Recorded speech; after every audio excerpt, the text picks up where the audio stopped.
You have another chance today to voice any concerns or ask questions about the Austin Police Department license plate readers program. Tonight, the department will host a public forum on the license plate reader policy. And joining us this morning to talk more about this is Assistant Chief Jeff Greenwald. Thanks so much for joining us this morning. Thank you for having me. Yeah, so first, let's step back a little bit. Let's talk about what the license plate reader program is for folks who may not be fully informed on it.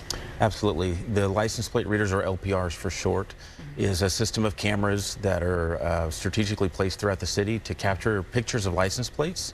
And having that information allows us to go back and find stolen vehicles, solve violent crimes, return vehicles to owners who are missing their vehicles, and basically bring justice to those who have experienced some sort of a wrong due to somebody else's actions. Yeah, tell us a little bit more about why the department stopped using this. Y'all stopped using it in 2020, is that correct? So in 2020, when the council voted to reduce our budget, they also took away our ability to use license plate readers.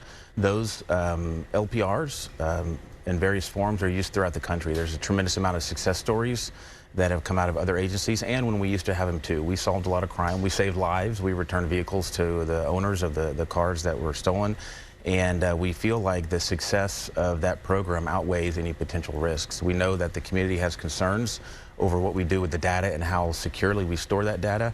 And we've put in a tremendous amount of internal protocols and audits to make sure that nothing is used in an unscrupulous way.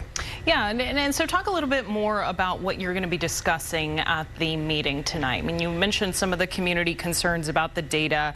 It's also, some of the concerns that I see is how DPS might be involved, since there's a partnership ongoing, as well as some concerns of could local police be an extension of immigration enforcement, since there have been cases of APD sharing license plate reader reports with ICE in the past. So what are you hoping tonight's meeting really helps with?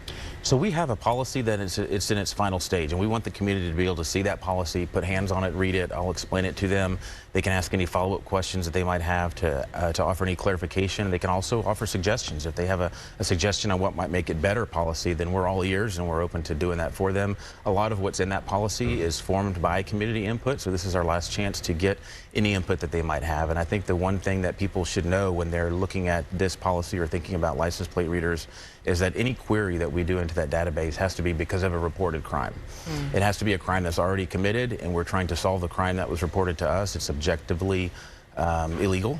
There's no subjectivity to our decision-making process in that, so we are going to go try to solve that crime, and we don't share that information with any other law enforcement agency unless there's a criminal nexus, which usually does not include immigration status. Yeah, there have also been some questions. You mentioned that these cameras will be placed strategically. I think there may have been some questions on, will all police cars have these license plate readers? Can you clarify a little bit on that portion? Absolutely. So the first stage of the program is going to involve fixed license plate reader cameras around the city. There'll be 40 cameras.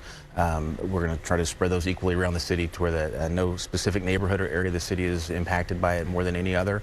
And then eventually the dash cams in our cars will have the function to integrate with that as well. That's going to be more of a staged process over time. We know that right now the community and police department, tensions have been rocky, to say. What are you really hoping to do tonight? Is this really to help restore community trust? And are y'all really open to working together? And if the community also comes as well? There is no greater joy than sitting down with somebody from the community and sharing ideas and listening to what they have to say. I think the last few decades of policing have taught us it's not just the police coming into a community and telling everybody how it's going to be. It's going to involve a partnership, and through that partnership and through that communication is trust. Nobody's going to trust us if we don't have that opportunity to communicate with them. So this is just one step in many where we do that. Yeah, and community has a chance to also do their part tonight at the meeting. You can see the information right there on your screen. 6 o'clock at the City of Austin Permitting and Development Center room. Thank you so much for joining us this morning. Thank you. Yeah, we'll be right back on Good Day.